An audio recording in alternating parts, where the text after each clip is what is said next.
Hello and welcome to Unacademy IAS English, a one-stop destination for the English medium civil services aspirants.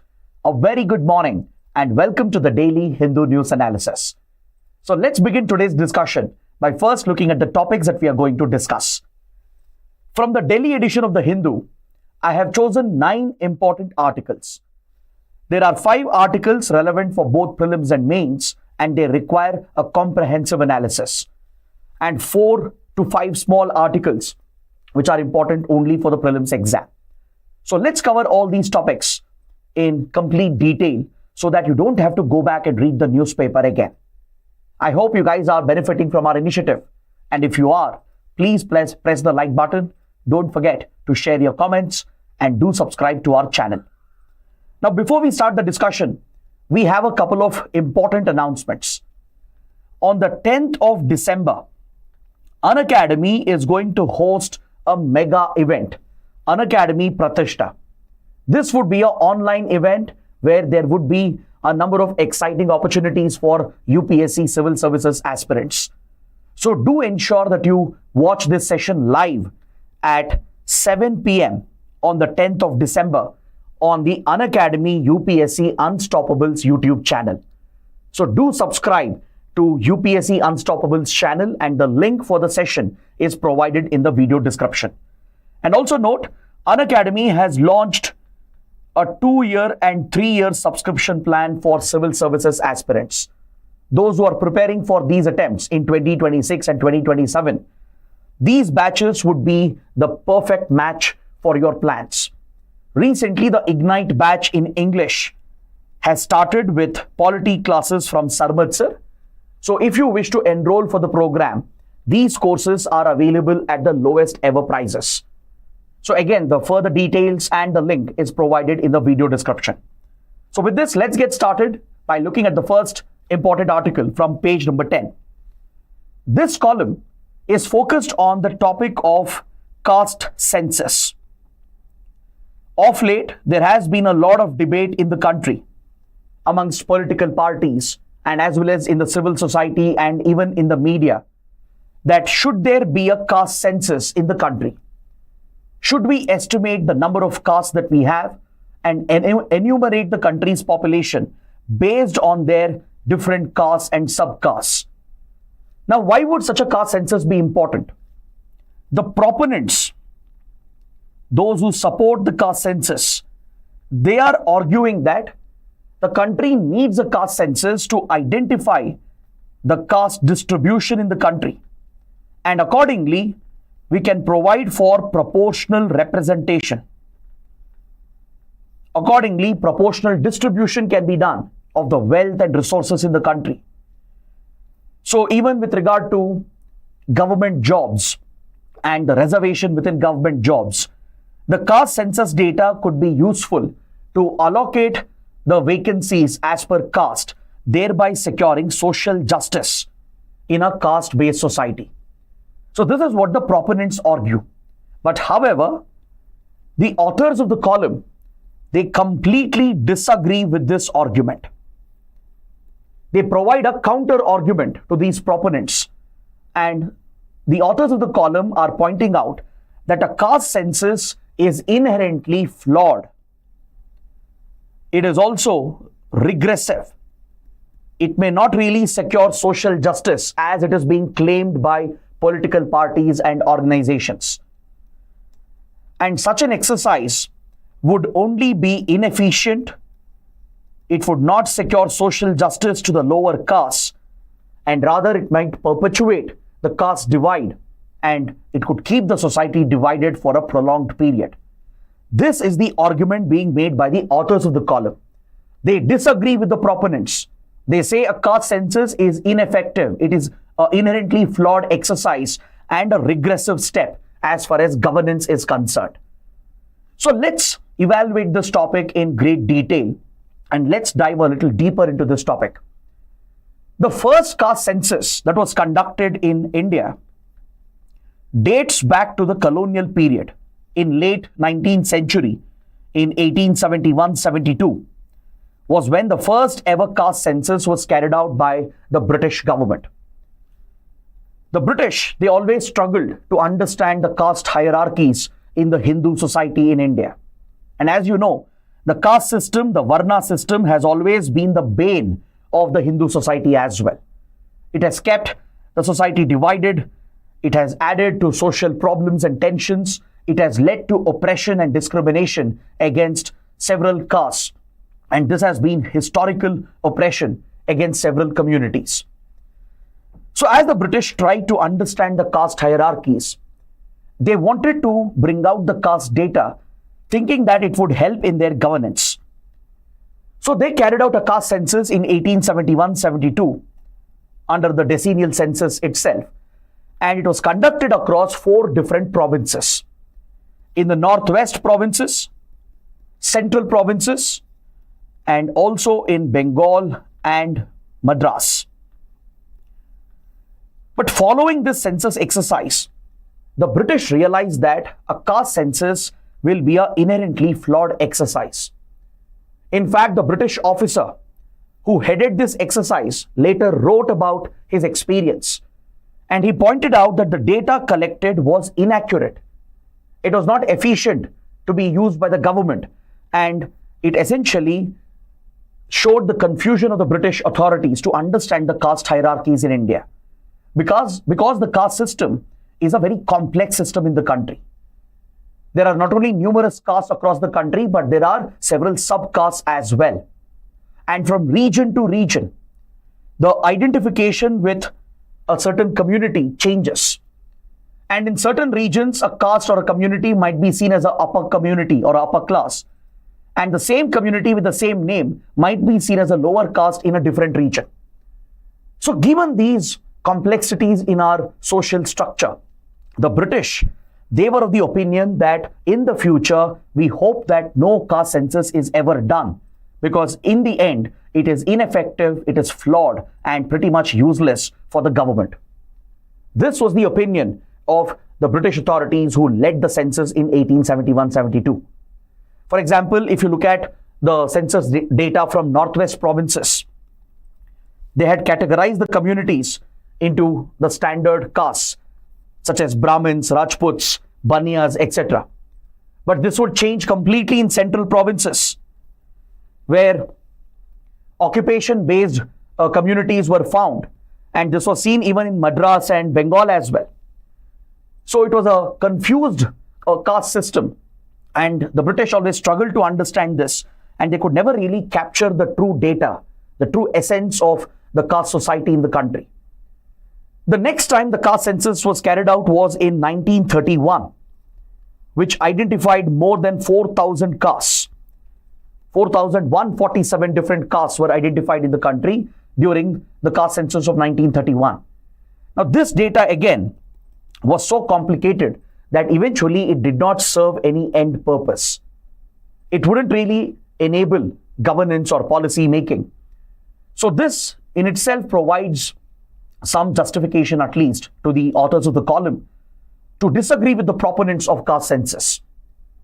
Now, coming to more recent times, if you look at the socio-economic caste census of 2011 that was carried out under the then Manmohan Singh government, the UPA government, even though the entire data was never made public, it identified 46.7 lakh castes and subcastes in the country. More than 8.2 crore errors were acknowledged by the government. So that shows the complexity of the caste system and as well as the inherent flaws that would be part of such an exercise. Recently in Bihar, the state carried out a caste census and it triggered a controversy as well because few communities such as Hijras and Kinnars were included as separate castes, and this triggered a social political controversy as well. So such a census might end up dividing the society. It might trigger fresh social tensions and lead to political exploitation of these issues as well.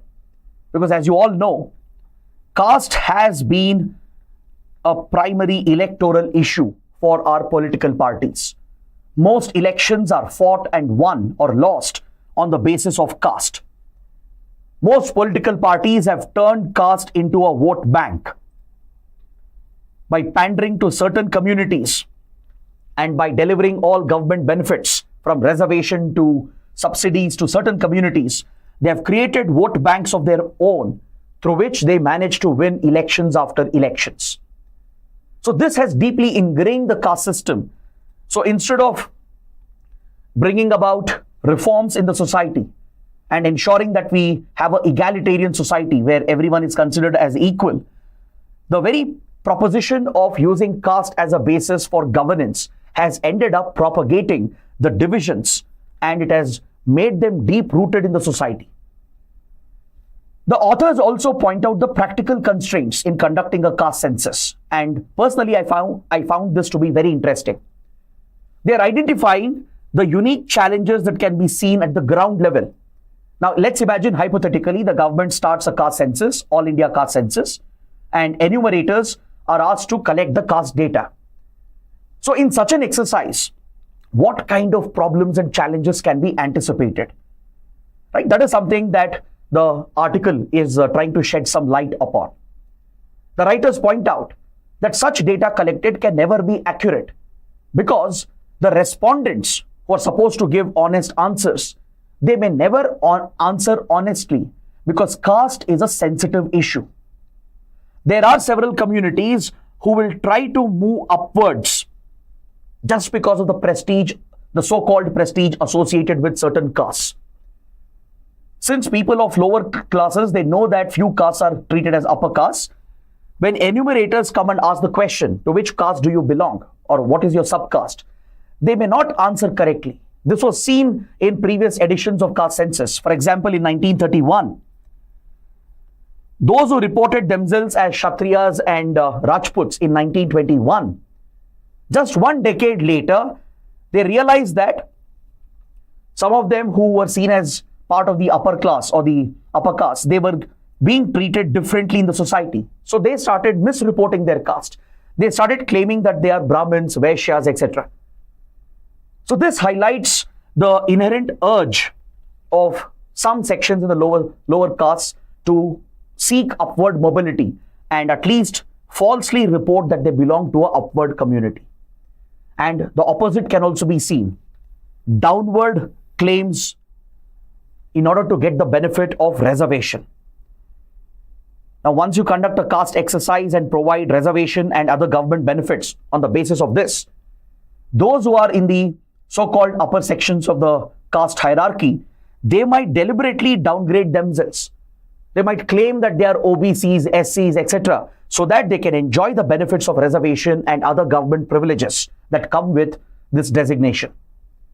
So such data is never reliable. And also, there is a major problem, as I told you, in classifying different castes. The caste system has become so complex in the Indian society that there are similar sounding names from one region to another. And in each region, the hierarchy of that community might be different. Now take for example, Danka. The Danka community, which is listed as ST in some parts of the country, whereas the Danak or Dankiya Danuk community is classified as SCs in Rajasthan. Or look at the surname Sen, which is a Bengali surname, and the Sens are often part of the upper caste, whereas it sounds very similar to Sain, S-A-I-N, which in some parts of the country refers to the OBC barber community, which is a profession-based caste distinction. So from region to region, there are similar sounding names with different caste hierarchies. So this leads to problems of misclassification. How will you have a uniform classification of castes and subcastes when there are thousands of classifications? For example, in the 2011 socio-economic caste census, more than 6,000 castes were recognized. A total of 46.7 lakh subcastes were recognized, but in total, more than 6,000 castes were at least identified. So given the massive scale, it is almost impossible to ensure that the census data would be accurate. And if the data is not accurate, then what is the point of the exercise?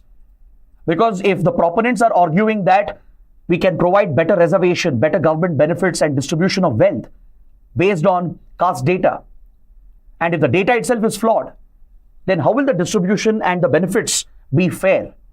So that is the key point being raised by the article.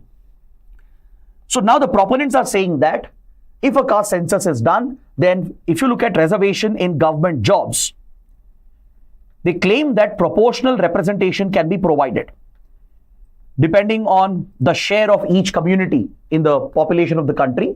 Accordingly, number of seats can be reserved for that particular community so that reservation is equitably distributed. That is the claim of the proponents. But now the writers actually break this down and they try to show the practical reality of this. Now, when you say proportional representation, obviously the current reservation percentages will not change. For OBCs, reservation is at 27%, 15% for SC, and 7.5% for ST community, 10% for EWS category. That is roughly the reservation distribution when it comes to education and public employment. Now, if we were to break this down proportionally for different castes and communities, let us see how many vacancies will actually be assigned for some of the lower castes. So the writers take a hypothetical case. Now let's assume there is a small subcaste community, their population is just 10,000. Okay, let's say there is a OBC community, a very small community in one particular region of the country. Their collective population is just around 10,000. Now, assuming India's population at 1.4 billion with 6,000 plus castes, this boils down to an average of 2.3 lakh people per caste, right? So now if reservation were to be broken down proportionally, this community, which hardly has 10,000 people, which is a lower caste community, it will never actually get representation. So the writers take the example of UPSC. In UPSC civil services exams, I'm sure all of you know how many vacancies are there. On an average, right, it's somewhere between 800 to 1,200. But let's say on an average, 1,000 vacancies are announced by UPSC for civil services exam. Now, how exactly will UPSC divide these vacancies for all the castes and communities identified in a so-called caste census? So can it give representation to all the communities? So let's put this to test. The writer says, if you assume that this community has population of just 10,000 in a country of 1.4 billion with 6,000 plus castes, the percentage boils down to 0.0007%, which means UPSC will have to create 1,40,000 plus vacancies in one exam to ensure that this community can get one seat. So which is practically impossible. UPSC has just 1,000 vacancies a year for civil services. How will it ever create 1,40,000 vacancies every year? It will take 141 years for UPSC to do that. Now, if you take the data from socio-economic caste census, which identified 46.7 lakh subcastes in the country, and if you apply this logic, then UPSC will need 7,000 years, as it will have to create 46 lakh plus vacancies to provide one seat for this hypothetical lower caste community. So what does this tell you? It tells you that if ever such a caste census is done and reservation is given on a proportional basis, several lower castes will never get representation. They will never get even a single seat. So this will not really bring in equity. It will not reform the society. Rather, it will increase the divisions. Only some of the dominant castes and the upper castes will start enjoying the benefits. And it will leave behind an entire section of the country. So that is why the writers, they strongly believe that this exercise would be flawed, it is regressive, and it won't serve its actual purpose. So they completely disagree with the proponents of a caste census. So this gives us a good idea about both sides of the argument being made by the authors and the proponents. So based on this, please take up a practice question. A caste census will be inherently flawed, regressive, and won't serve its intended purpose. Critically evaluate the statement. So this is exactly what we discussed. So based on our discussion and the key points I provided, along with some facts and data, see if you can build a good answer for this question. So try to ensure you follow the structure that I use in my discussion and that should help you in writing a good answer for this question. So let's see how many of you can write an answer, and please post your answers in the comments so it can help other students as well. Now moving on, let's look at the next article from page number 9 related to India's relations with Nigeria. The article is related to international relations.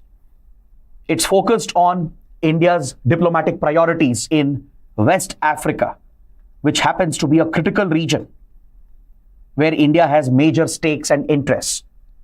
So India-Nigeria relations is in the news because recently Prime Minister Modi visited the country.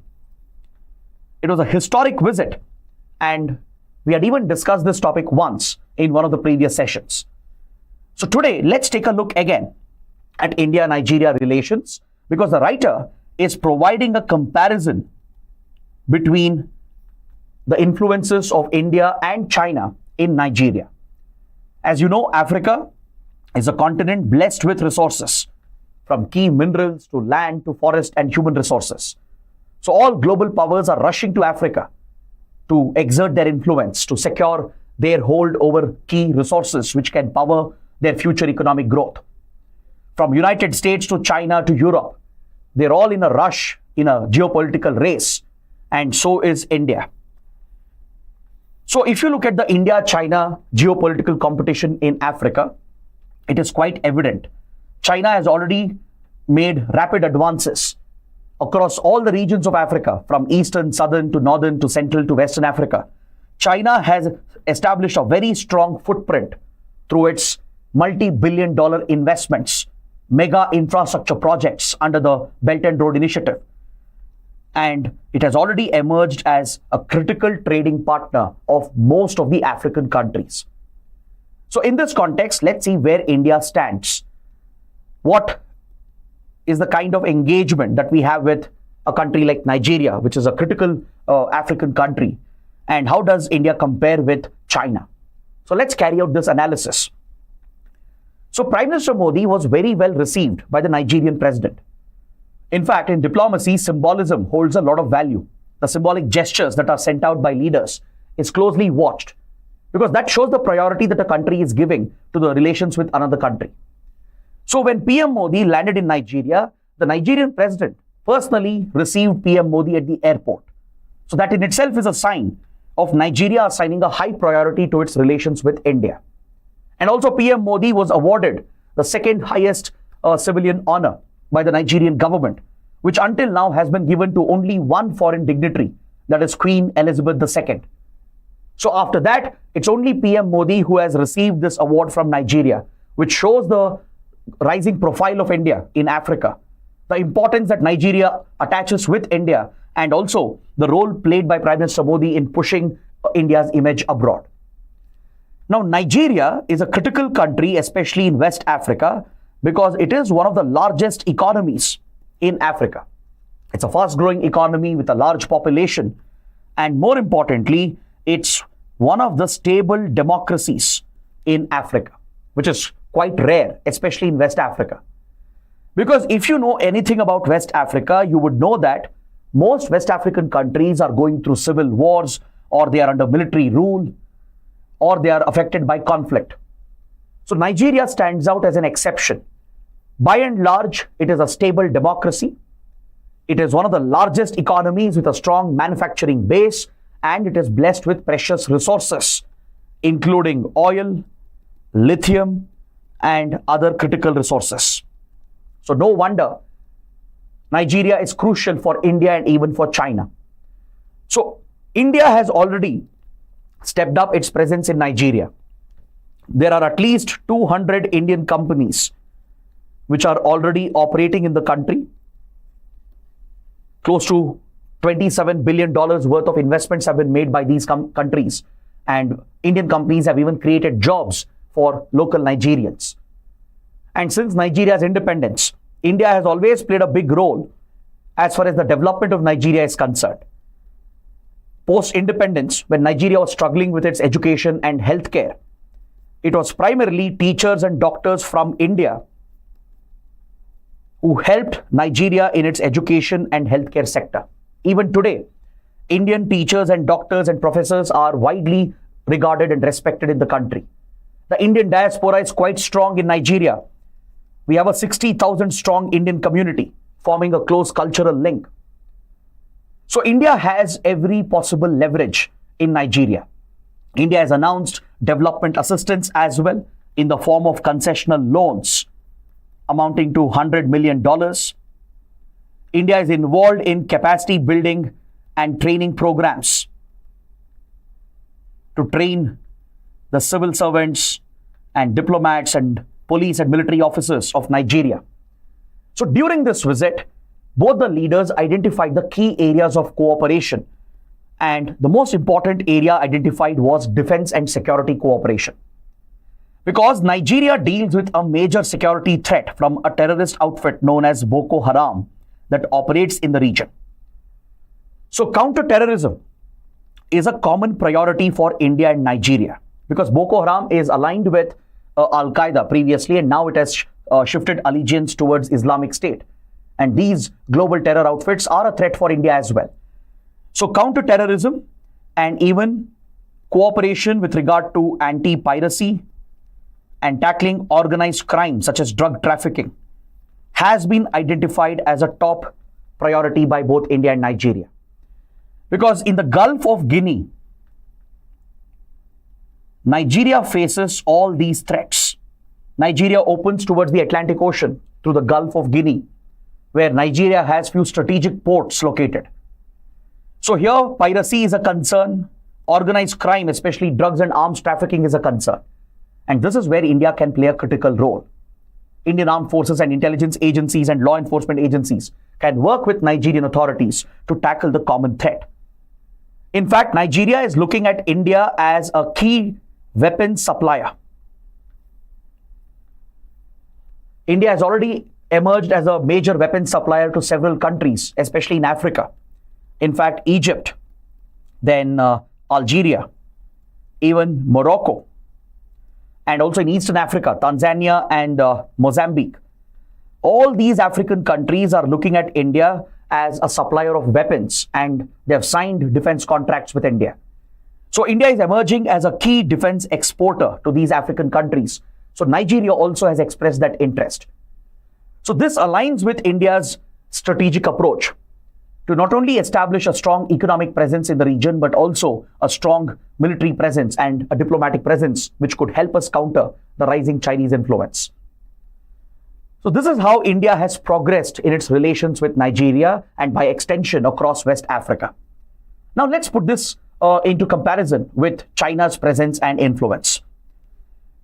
China, of course, is way ahead of India. China happens to be one of the largest trading partners for Nigeria. China has a lot of imports, especially import of key resources. China has invested in a lithium processing plant, which is critical for producing lithium ion batteries for electric vehicles.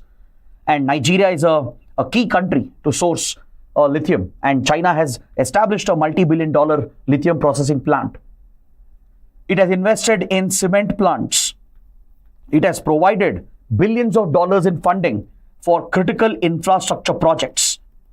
In fact, China is funding more than 40 projects, especially key roads and railway lines are being funded in Nigeria, which will transform the transportation and logistics in the country.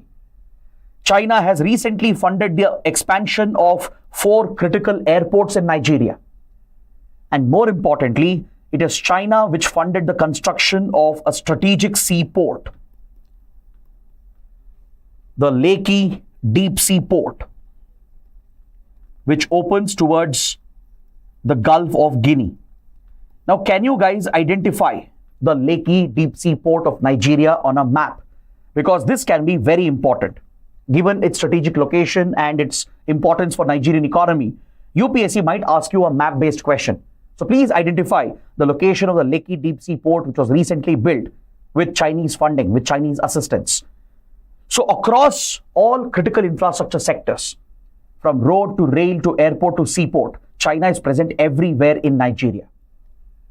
Now, even in the digital sector, in the communication sector, Chinese companies like Huawei have already established a dominating presence. Chinese mobile and internet and tech companies are already involved in cybersecurity, communication security.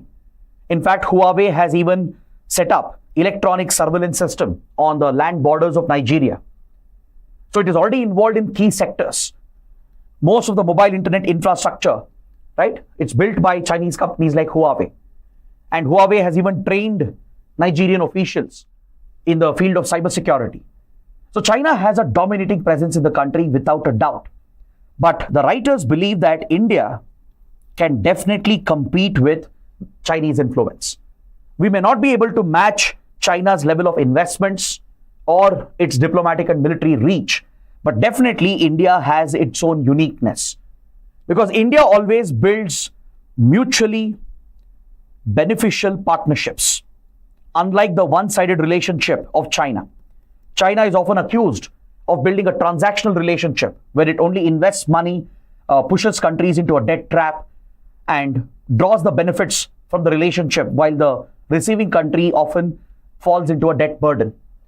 Whereas India has always sought mutually beneficial partnerships. So India has focused on ensuring that whatever initiatives we take up, whatever funding we provide through lines of credit and grants and concessional loans, it will benefit both the sides, both India and as well as the other partner. Now, Nigeria is a key member of regional groups like African Union and the Economic Community of West African States. And India closely engages with these groups as well. Recently, thanks to India's efforts, last year African Union was included as a G20 member. So India and Nigeria have established themselves as leaders of Global South. We have a lot of common interests which brings us together. So writers believe that India's policy towards West Africa is going in the right direction and Nigeria leads the way. Nigeria is the focus country in West Africa because if India can have its influence in Nigeria, and by extension this will promote Indian influence across West Africa. So this is something that we learn from this important article, and you can expect a mains question or even some prelims questions based on what we have discussed. So take up this practice question. Despite growing Chinese interest in financing and building infrastructure in Nigeria, India remains one of the most important partners for the country. Discuss. So the question is focused on the India-China competition in Nigeria. So whatever we have discussed, especially the detailed points regarding Indian and Chinese investments, that will help you in writing an answer to this question. So let's see how many of you can do that. So let's move on to the next article. We have an editorial on page number 8. The editorial is related to the Global Plastics Treaty. So over the last few days, we have covered the Global Plastics Treaty repeatedly. So I'm not going to waste your time.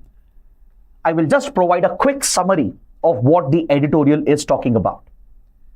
In 2022, 2 years ago, under the UN Environment Programme, the global community adopted a Global Plastics Treaty in order to phase out and eventually eliminate plastics.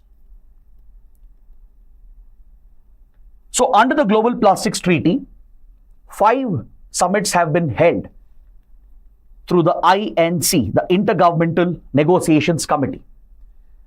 5 meetings have been held of the signatories to the Global Plastics Treaty to work out a final agreement, to work out the specifics which would be legally binding on the members so that these countries can work together to phase out and eventually eliminate plastics. Because as you know, plastic pollution is an environmental hazard and a major threat to human health. Microplastics have already started accumulating in our food chains, in the marine ecosystems as well. So given the risk for the environment and human health, the world is rushing towards eliminating plastics eventually. But as you know, plastics are critical for industries. Almost in every sector, there is a dependency on plastic. Today's modern globalized capitalist economy, the consumer-based economy, is built on plastic consumption, which finds application across various sectors, from packaging to key industrial processes. So it has become an integral part of the global economy today. So to phase out and eliminate such a key material, it might be almost impossible without hurting the economy of the nations. So that is why countries are trying to take it a little slow. They want to incrementally commit to phasing out and eventually eliminating plastics. So at the recent INC, the 5th Intergovernmental Negotiations Committee meeting, which was held in Busan, South Korea, the countries were expected to finalize an agreement. There was a lot of hope and hype that maybe we'll have a final agreement under the Global Plastics Treaty. But as expected, this hasn't happened. Countries have failed to come to a conclusion because of the differences between the member countries. Some countries, especially European countries, are willing to push towards a phase out and elimination of plastics. But especially others, the large developing nations, such as India, even China, and even the major producers and exporters of petrochemicals, such as Saudi Arabia and others, these countries have strongly opposed any push towards sudden phase out and elimination. Because see, the main debate at the Busan summit was focused on recycling and reuse. Many countries were talking about recycling plastic, reusing plastic in order to reduce the stress and reduce the eventual plastic waste that is introduced into the environment. They were trying to project this as a panacea for the plastic pollution problem. But however, the editorial correctly points out that recycling and reuse may never really tackle the scale of this environmental threat. The only effective way in which you can tackle plastic pollution is by eliminating the source. Just regulation of plastic in the industry, for example, a ban on single-use plastic, that might have a limited effect. Promoting recycling and reuse and better waste management, these efforts will only have a limited impact, because eventually plastic will still remain in circulation in the environment and plastic will remain in consumption in the economy. It will not address the root cause of the problem, which is the very source of plastic production. And to produce these plastic polymers, what you need is hydrocarbons. It's the petrochemical industry which produces the raw material needed, the plastic polymers. And that is why there has been strong opposition from all the major oil producing, oil exporting nations. Any country with a major petrochemical industry, they have opposed any attempt to eliminate plastics from the source. Even large developing countries like India and China have opposed such elimination because it would hurt their economy. So it appears that the world is not able to arrive at a conclusion, and the time is running out according to the editorial. We are already way past a certain point where recycling, reuse could work. Right now, what will work is only elimination of plastic from the source, from the production level itself. But most countries are not agreeing to it, which means until the next summit, until we finalize a final agreement, we are going to deal with this problem, and it will continue to have its detrimental effect on the environment and human health. So that is what we take away from this editorial. Next, on the same page, we have another important article related to the cash transfer schemes that have become the norm in almost every state which is headed towards elections. Recently, elections were held in Maharashtra and Jharkhand. Now, if you have noticed the electoral trend, the parties which eventually won, experts are pointing out that one reason why these parties won the elections is primarily because before elections, they announced few populist schemes. Populist schemes that specifically focused on the women electorate, the women constituency. See, several decades ago, women were never seen as a major constituency as far as elections in India was concerned, because women participation in elections was limited. For example, if you look at data from 1960s, voter turnout within the women electorate was just at around 47%. This was in 1962. So majority voters were largely men.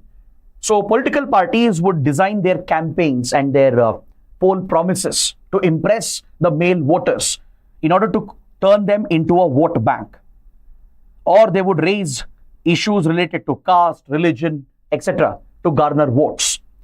So women were never the focus. Women electorate were in general never prioritized by political parties in their campaigns.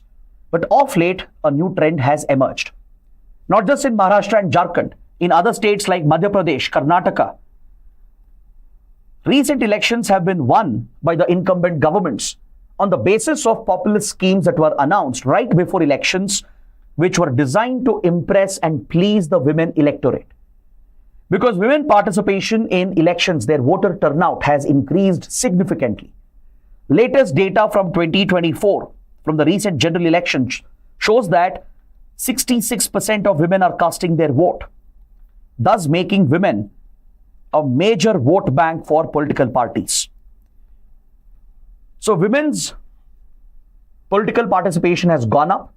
This is very evident if you look at Indian politics, be it at the state level or at the national level. And no wonder regional parties and even the national parties are trying to woo women voters, and they're coming out with these populist schemes or freebies, and they're promoting the Revdi culture, as Prime Minister Modi pointed out once. And ironically, his own party also believes in the same freebie culture in issuing these populist schemes. For example, in Karnataka, the Congress government, which eventually came to power under Siddaramaiah, promised a number of cash-based incentives, where a few thousand rupees will be directly credited into the bank account of women voters, or free transport on state transportation buses. So such populist schemes were launched to primarily attract women voters and push them to vote for the party. Same with Maharashtra. Recently in Maharashtra, the Mukhyamantri Ladki Bahin Yojana, it was designed by the Shiv Sena BJP coalition to impress women voters. They promised that 1,500 rupees a month would be delivered to the bank account of women voters, and they lived up to the promise as well. Same with Jharkhand. They launched the Mukhyamantri Maya Samman Yojana, promising 1,000 rupees monthly assistance. So we have seen this across multiple states where direct cash is being provided. So this is to impress the voters and turn them into a vote bank, especially the women electorate. Now, what will be the impact of this? One, of course, populist schemes are never financially efficient. It can drain the exchequer, and it may not really bring about welfare, because these are not really welfare-oriented schemes. Some of them might have some benefits, but by and large, they will not create any long-term capital, and it will often end up draining the state's exchequer. And more importantly, governments are relying on the DBT, direct benefit transfer, to directly transfer the cash into the bank accounts of women voters.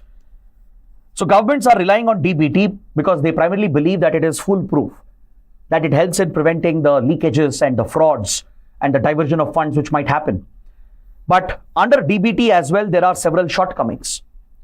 In many cases, the bank accounts are not correctly mapped to the beneficiary's name, and there are a lot of discrepancies, including technical issues that arise in making a direct benefit transfer happen. So this might leave out a large number of beneficiaries and favor only one section of the targeted beneficiaries. And also don't forget, the political parties are very smart. They know which section of women voters to target. They're not targeting the well-educated, the independent women, or those women from middle and upper classes. They are specifically targeting a certain category of women voters, largely the rural women, uneducated women, or those who are stay-at-home moms, right? They are the specific focus of these political parties. They come out with such schemes, such incentives and cash-based transfers to impress them and attract them and to create a vote bank for themselves. And here, the whole idea is to build a loyalty towards a leader and a party. Because voters at the ground level, be it a male voter or a female voter, a common man eventually sees whether the government is working for them or not. Now, when they are getting regular cash into their account, even if it's 1,000 rupees, 1,500 rupees, and if they're getting some additional benefits like, let's say, free electricity or free bus transport, they start believing that this leader is working for us, this party is working for us. On the other hand, if governments implement genuine welfare schemes, well-designed long-term welfare schemes, let's say scheme focused on maternal health, infant health, or nutrition for women, nobody will notice or recognize that because that will have a long-term impact, right? The results will be seen in the long term and nobody will credit one leader or one party for that. But if someone gives direct cash or such attractive schemes, immediately some voters will develop a loyalty towards the leader and the party. And these parties are very smart in their propaganda, in their campaign. They ensure that when these benefits are delivered, right, in whatever form, they ensure that the images of the leaders are splashed everywhere. The schemes are named after the leaders, or they use the images both on paper and as well as in social media and on the apps through which some services might be delivered to promote the image of the leader and build a cult status. So this helps in creating a loyal vote bank as well. So this is detrimental to Indian democracy. It is not only a drain on the exchequer, it's not only leading to inefficient schemes being implemented, but it could even threaten the democracy because parties have learned how to win elections by pleasing the voters, not by doing genuine welfare. So that is something that we need to consider. It's a debatable topic, right? So that is what is being brought out through this article. Now let's quickly head towards the prelim section and let's take a quick look at the smaller articles in today's newspaper. On page 14, we have an article related to science and technology, specifically space technology. This article is related to the Proba 3 mission, which was supposed to be launched yesterday by ISRO. ISRO has partnered with European Space Agency for this ambitious mission. The European Space Agency has built Proba 3 with the objective of studying the sun's corona, the outer layer of the sun's atmosphere. It's a very unique mission, by the way. It consists of two different payloads, two different satellites, which will be spaced out by 150 meters. They'll be placed 150 meters apart in a highly elliptical orbit of 60,000 kilometers. So that is what makes this mission more challenging and more complicated. So basically, the two satellites will be placed 150 meters apart, one in front, one behind, and in such a way that the one which is in front will create an occult or an ocular solar eclipse, an artificial solar eclipse for the satellite behind. The idea is to mask the glare of the sun so that the coronagraph which is behind will take images and provide direct coverage of the sun's corona for at least 6 hours every day, which can help scientists and researchers to study the corona of the sun. So this complex mission of European Space Agency is being launched by ISRO. As you know, ISRO provides one of the cheapest and most reliable space launches. So through ISRO's workhorse, the PSLV rocket, the PSLV XL variant, ISRO was supposed to launch the mission yesterday. But unfortunately, due to a technical anomaly in the propulsion system of the payload, at the last minute, the launch was called off and it has been rescheduled for today. So today afternoon, ISRO will make another attempt to launch this critical mission, which is a joint mission between ISRO and European Space Agency to study the corona of the sun. So that is what we need to take away from this article. Next, on the same page, we have an article referring to an Indo-Russian joint venture in the railway sector. In the railway sector, India and Russia have formed a joint venture, which can be very crucial to boost the railway industry in both India and Russia. So especially for Vande Bharat series of trains, this initiative can be a blessing. See, we had the Marathwada rail coach factory in Latur. Some of you might have heard about it, which was a critical plant of the Indian Railways, producing the railway coaches and other key components for Indian Railways. So now this plant has been taken over by this new joint venture, India-Russia joint venture known as Skynet. It has been set up through Rail Vikas Nigam from India, which is a public sector undertaking working with Indian Railways, and the TMH Transmash Holdings, which is a Russian railway company. So these Indian and Russian companies are collaborating and forming a joint venture known as Skynet, and they have already taken over the operations and management of Marathwada Rail Coach Factory in Latur, and it will be producing sleeper coaches and the railway coaches that are needed for Vande Bharat express trains. So this is a critical joint venture because don't forget, Russia currently is under sanctions from Western countries. Russia is struggling to procure key components and spare parts. So this joint venture could enable Russia to procure the key components needed for its railway network. And for India, it will bring in Russian expertise and Russian technology as well. So this is a win-win deal for both the countries. So please note down the basic facts. There might be a possible prelims question related to it. Next, on page 15, we have an article that refers to the Trade Watch Quarterly Report. The Trade Watch Quarterly Report, which has been launched by the Niti Aayog. The Niti Aayog has launched Trade Watch Quarterly Report that provides a quarterly insight into India's trade data and trade prospects. So it will provide a lot of insight about India's key export markets, the key imports of India, how India is trying to address the trade imbalance, etc. So those details will be part of the Trade Watch Quarterly Report. So the CEO of Niti Aayog, BVR Subramaniam, while launching this report, has made a very interesting observation. He has stated that under the next American administration, under President-elect Donald Trump, if at all Trump's administration levies those high tariffs, which Trump has always been talking about against other countries, then that might be a great opportunity for India. See, Trump has already talked about levying high tariffs on even close partners, be it European allies, including Germany, UK, France, even on Canada, then Mexico, Brazil, right? So Trump has stated he'll not spare any country which is working against American economic interests. He has promised levies in the range of 25 to even 30%, and specifically China is a target. So if these tariffs were to be levied, the import tariffs, which acts as a trade barrier, then this will open up the American market for Indian exporters. If other key countries are blocked out from the American market due to higher import tariffs, then Indian exporters and Indian manufacturing industry can benefit from this, according to the CEO of Niti Aayog. Because see, the United States is one of the critical export markets for India.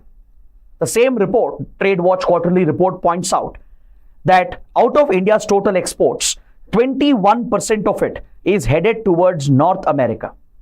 And of course, US is the biggest market for us in North America. Second comes the European Union market with a share of 18.61% of our total exports. So US and EU are two of the most important export markets for India. Not only for Indian manufacturing, even for MSME industries and Indian agriculture.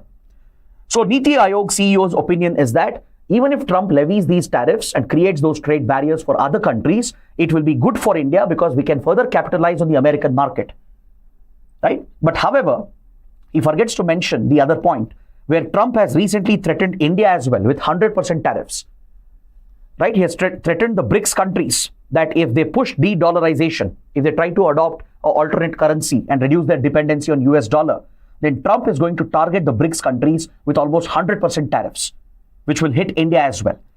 And also, if you look at the previous experience we had with Trump when he was the president last time, he did levy import tariffs on India as well, because India has a trade surplus compared to the US, right? We enjoy a trade surplus because we have more exports to the US than what we import from the US to India. So Trump had imposed import tariffs on some sectors which hurt the Indian economy. He even withdrew the GSP status, the generalized system of preferences, which was given to India, which was benefiting Indian exporters. The GSP is American trade policy, where it provides the GSP tag to developing, underdeveloped countries so that they get a preferential access with lower tariffs to the American market, so they can increase their exports and thus create jobs in their domestic economies. So India was a beneficiary of the GSP system. It was helping Indian manufacturing and Indian exporters to access the American market. And Trump withdrew the GSP status to India. So what the CEO has said of Niti Aayog, we have to take it with a pinch of salt, because there is the other side to the story as well. But the important point here is to note down the name of the report, the Trade Watch Quarterly, published by Niti Aayog. Now coming to the next article, another rebel group in Myanmar has shown willingness to talk with the military junta. You might know that Myanmar is currently going through a civil war where multiple rebel groups are fighting against the military regime, and many experts are worried that Myanmar might even splinter and break apart. So a major rebel group known as Myanmar National Democratic Alliance Army, it has offered to negotiate with the military junta and end its conflict, thus bringing some sense of stability. So this rebel group represents the Kokang ethnic minority, which can be found in the Shan state of northern Myanmar that borders China. Now, why am I highlighting this community?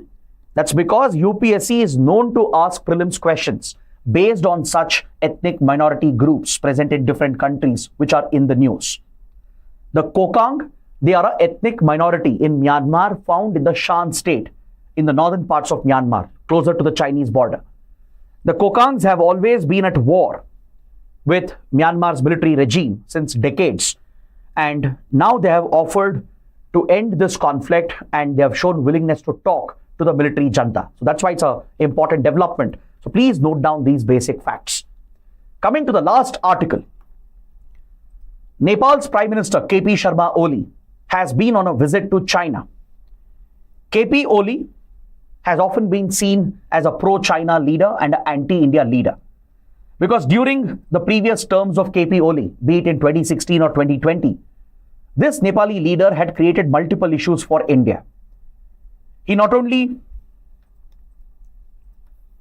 made Nepal join the Belt and Road Initiative with China and brought Nepal closer to China and accepted strategic investments which could potentially threaten India's security interests, but he also raised border dispute with India, the Kala Pani and Susta border dispute in 2020, and escalated the dispute against India.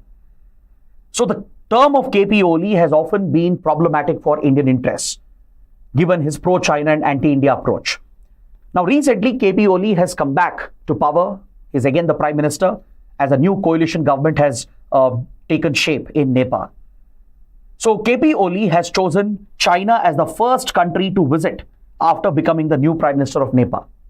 Generally, the tradition has been that any new Prime Minister of Nepal would visit India.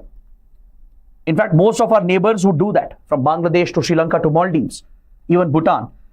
Whenever there is a new leadership, they often choose India as the first place of visit.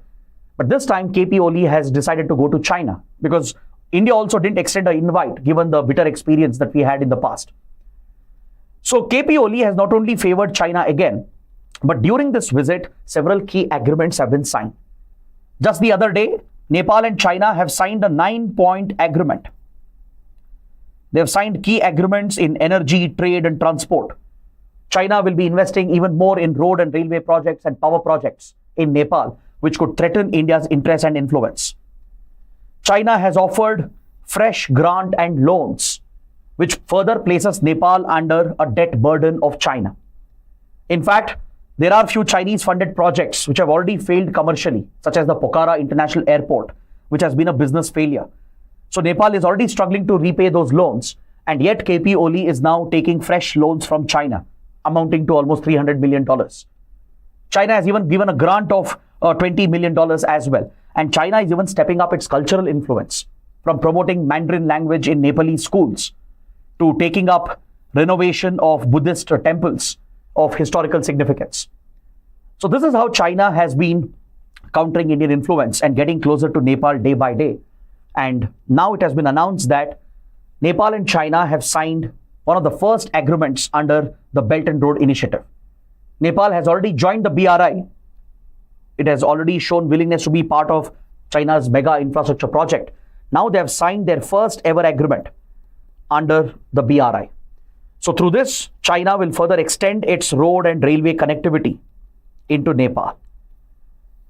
It is also looking at power and as well as digital connectivity.